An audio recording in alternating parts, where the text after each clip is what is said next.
Back home and shorting that bag. My God. Oh, yeah, help your boy out. My God. Oh, man, listen, I am so excited to be here tonight. Y'all just give yourselves another round of applause.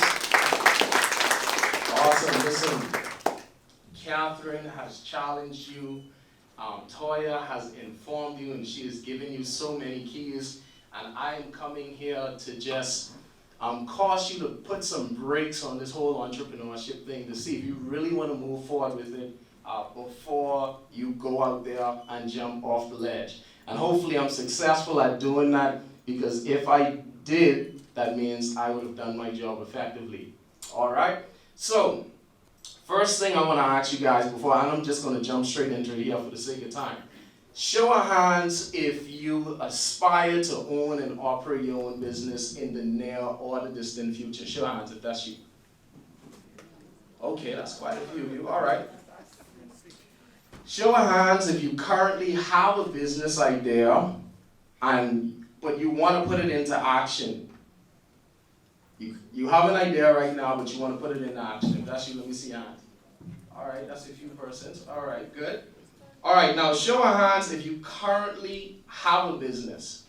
You already have a business, you're doing something, whether it's a small business, big business, medium, I don't care. What do you do? I braid and I also tutor and edit. All right, you braid, you tutor, and edit. Who else? Oh, Kaval, we all know you. What do you do? Custom t-shirt printing. Okay, custom t-shirt printing. Who else? Well, you got any other business owners? Okay, you tutor. All right, now for those of you who are aspiring business owners, show hands again. Let me see you. All right, how far are you? Don't tell me the idea. How far along are you with your process? You're right there. Okay. Anybody else? Yeah, same for me. Just same thing. more work. Okay. All right. All right. Got it. Now see, the whole idea of running a business on your own, the flexibility, the thought that nobody can fire you, and the successful life, whatever that looks like to you, has mass appeal. I'm pretty sure, even we saw by the show of hands, when a lot of you walk through those doors, your thing is, I want to be my own boss. I want to start my business. I want to go from 0 to 100. I want to be on Eyewitness News, CNN, wherever, Fox News, The Guardian. I want to do all that, right? I want to live this type of life. And here's the thing. I believe, this is my personal opinion, that entrepreneurship has become a fashionable thing, right? It's become a fashionable thing because of the advent of social media. A lot of people who are selling entrepreneurship nowadays are not real entrepreneurs. Why? Because at the end of the day, if they could sell you this information, or if they could sell you this life, or they could sell you this lie, they would have made money from you. Is this course, is this book, is this secret, is this hack, is this list, is this that, and they are just overwhelming you with stuff some of the times that has nothing to do with the success of your career and business. That makes sense? Now here's the thing. Why I have to pump the brakes on you tonight is because the reality of it is the majority of businesses fail.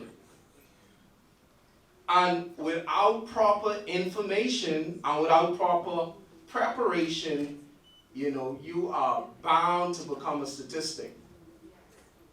I'm just being real with you guys tonight, right? So before I tell you about becoming your own boss, I actually want to give you 3 reasons why you shouldn't become your own boss. 3 reasons why you shouldn't start your business. 3 reasons why you shouldn't jump off the cliff. Is that okay? Am I allowed to do that? Okay, thank you. All right, so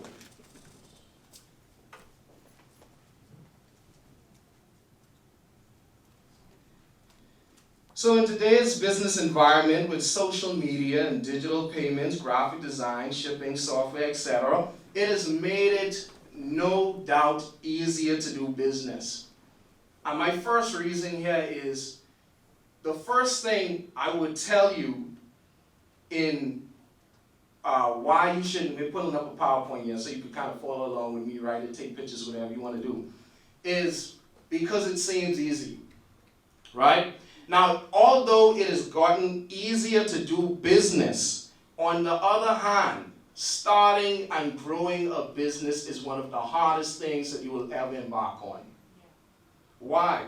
Because when you take on the task of becoming a solopreneur, I'm not talking about starting a company with millions of dollars in startup and all that. I'm talking about you starting your own small business, you and a few people, or however. That's what I'm talking about here, right?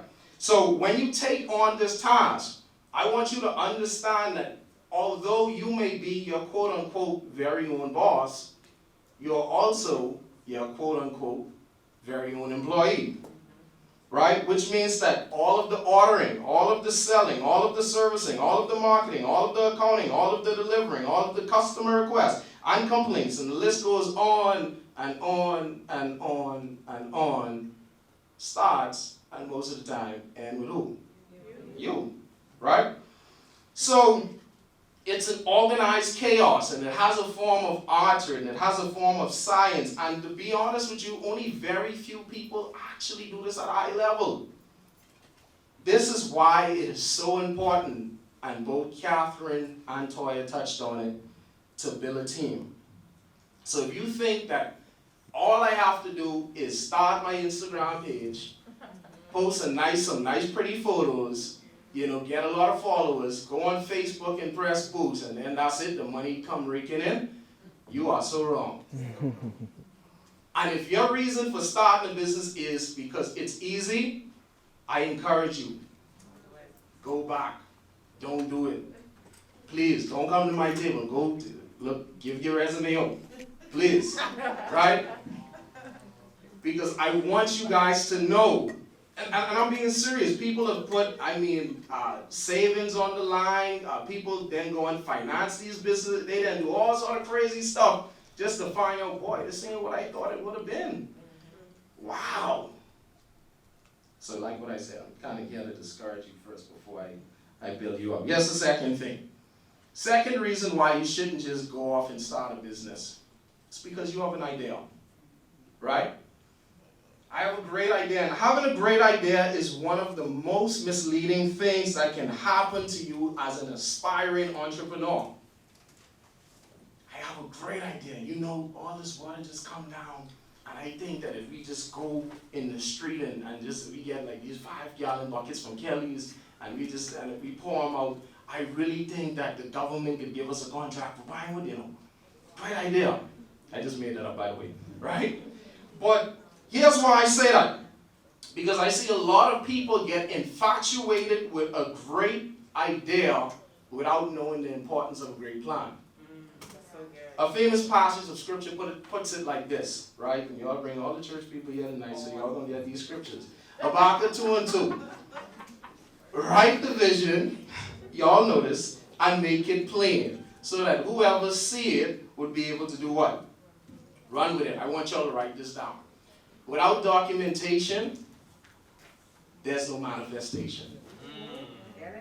Without documentation, there's no manifestation. As a matter of fact, you can't even get a job most of the time without a resume. So you having a great idea and you telling me about your great idea is only literally a fraction of the equation, because I want to see your great plan. I want to see your great strategy. I want to see how far have you thought into this great idea. And that's what makes it a viable business. See, it's not just enough to have a good idea, but you need a good plan, a strategy to facilitate the function of the idea, and a team to run with the idea. This is a major key. People will never invest in something you did not take time to write. You just don't show up in front of an investor, hey, I got a great idea, man. Listen, I'm telling you, this is going to be $1 million a year, $5 million. I'm telling you, we could really do this. We could take this all throughout the Caribbean. All right, awesome. What's your business plan? Well, you see, what had happened was, let me move on for the sake of time. Number 3. Because the service or product seems to make a lot of money, Now, one of the great Bahamian traits we have is this whole thing of piracy, right?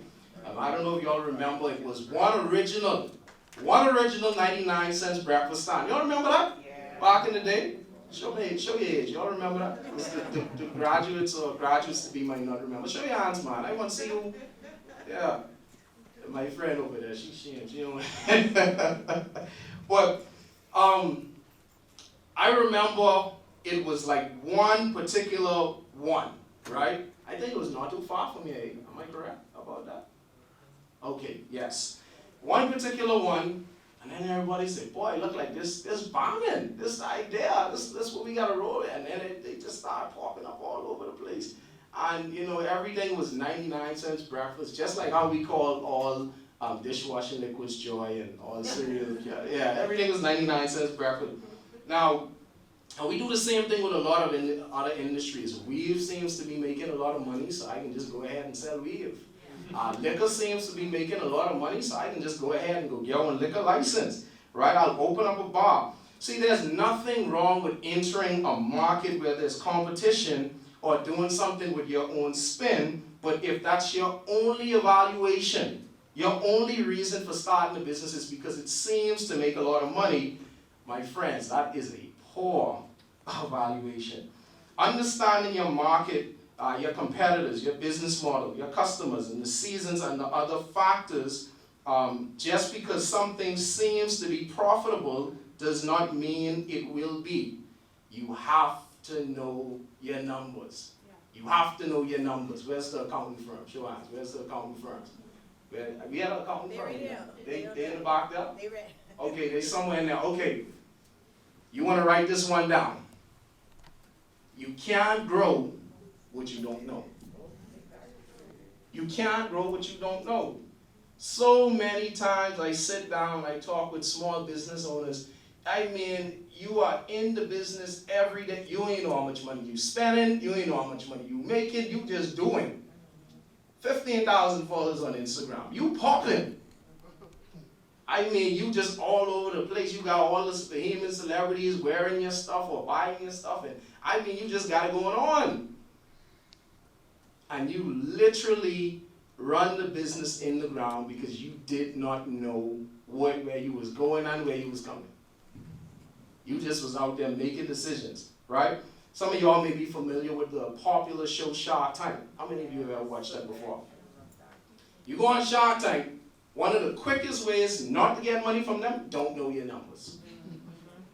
Don't know your customer acquisition cost. Go in front of them and tell them, well, this is a $5 billion market. Who cares? What's your plan? Right?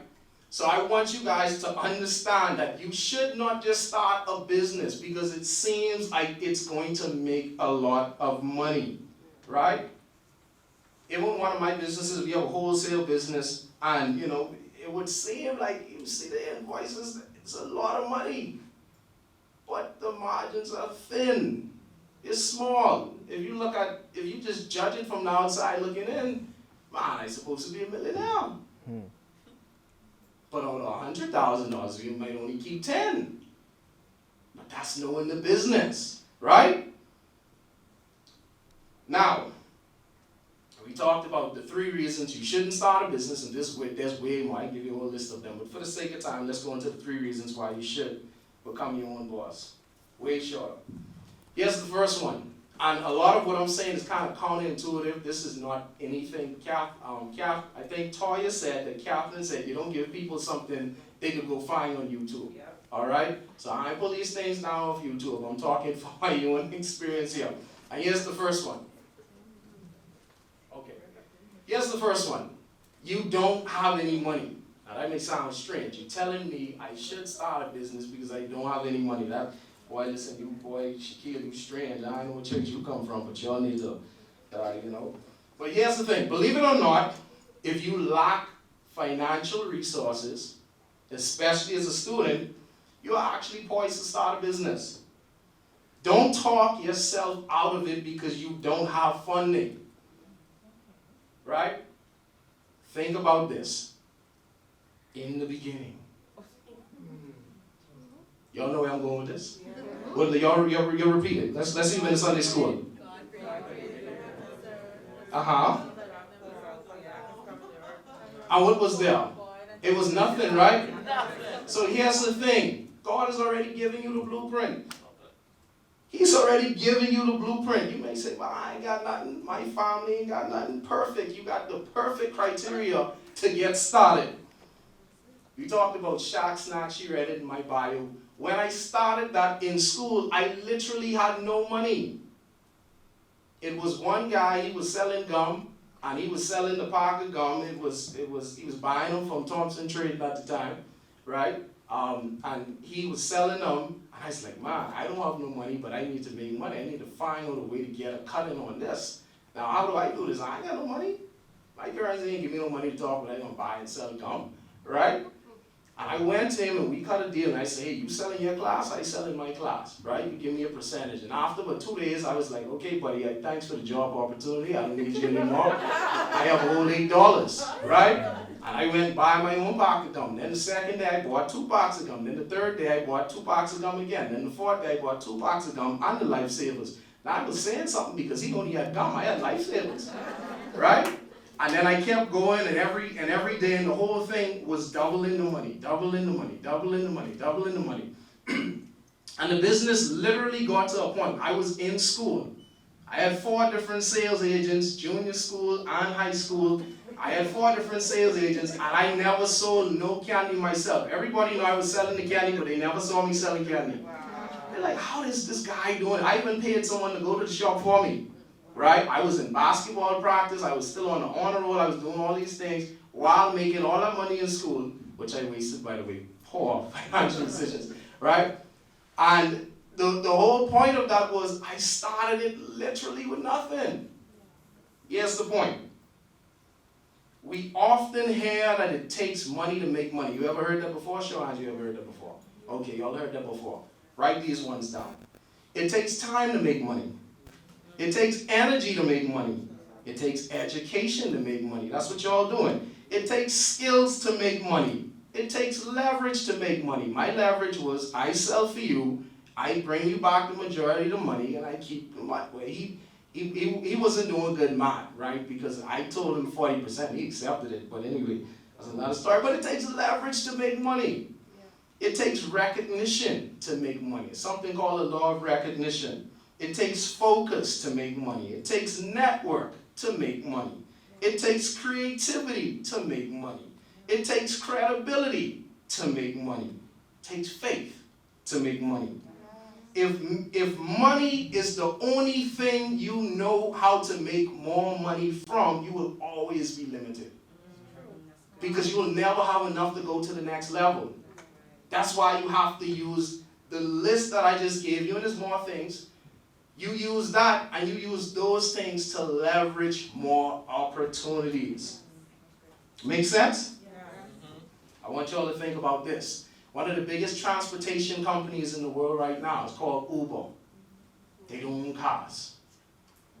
But they leverage a platform, and they connect riders with drivers. One of the biggest lodging companies right now in the world is called Airbnb. They don't own billions and billions of dollars of real estate like the Marriott or like Bahamas or like Atlantis. No. They leverage a platform. But in terms of business volume, they are right up there with the big boys. So the only thing that's keeping you from actually having a profitable business is this. Your ability to view it, your ability to see it. As a matter of fact, there's a book recommendation I want you guys to go check out. Is it up there? Okay, The Power of Broke by Damon John. This is a guy, he's on one of the sharks on Shark Tank, and he wrote this book. It's called The Power of Broke. He says, listen, in the absence of resources is when you get most creative. Yeah. And he tells his story of this is how I was able to do it in the absence of resources. Because some of you may be thinking right now, boy, I would love to do this, this, and this, but if you would just move your butt out the way, get rid of your butts, sit your butt down, make a plan, and start butting your butts, I'm telling you that you can make it work. Yeah. Make sense? Yeah. Here's the last one I'm going. You are disciplined. you are disciplined. Here's a few things to consider. See, the thing about being your own boss is you're not actually your own boss. You work for clients. You work for investors. You work for employees. You work for team members. As long as you are here on this earth, you always are going to have some form of accountability. You don't escape that, right? You don't push your resignation into an employer and say, oh, I'm going to be free. Free from what? You just sign up for more problems. My phone don't stop ringing, right? So in essence, you have to have an unprecedented level of discipline and balance. It's really about, and the lady said this, self-management and time management more than business management. Because you could be great at business, but if you are poor at managing yourself and your time, it's going to reflect in the business. And the reality of it is, you have to be great at self-management before you become good at people management. How can I expect something from you that I don't even do? Makes no sense. With the man you doing, oh my gosh, anyway, that's another story. Here's what I'm going to close with, guys. Despite every reason, challenge, and obstacle that I've given you tonight, if you still have a burning desire to work and build a profitable business, no doubt, this for you, you could pass go and collect $200. Here's the reason why. Because you can come to school, get your degree. You could come to seminars, you could sign up and work with any one of these wonderful companies represented here tonight. But the one thing we can teach you is determination and persistence. And if you have that, you are well on your way to not just becoming your own boss, but becoming successful at whatever you do. Good night.